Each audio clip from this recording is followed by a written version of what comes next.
Best Friend Appreciation Day Instagram chain story. Hello guys and welcome to our channel.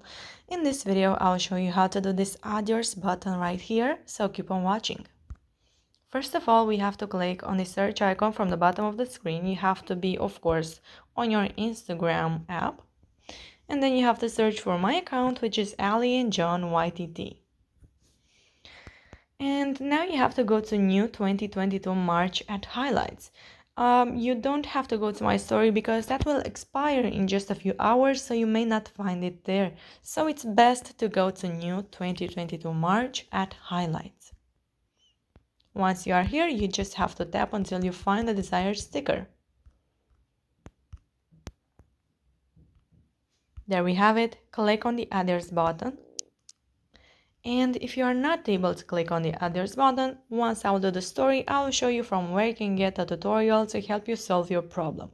But first, let me do the story and afterwards I will show you that tutorial.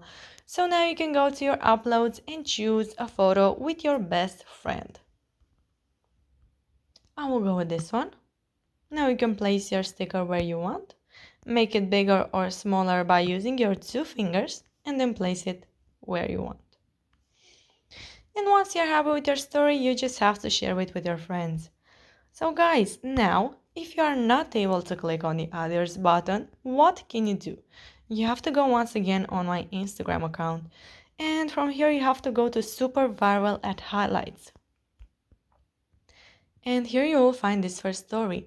Not able to click on others button, then you can click on this YouTube link right here and it will get you to my YouTube channel, to a video which has only 3 minutes. It's super easy to follow and it will definitely help you. So make sure to check that. So yeah guys, that's it. I hope this video was helpful for you. If it was, you can like this video and you can also subscribe to our channel. And if you have some questions, you can go ahead and ask them in the comment section down below. Thank you so much for watching guys. Have a great day. Bye bye.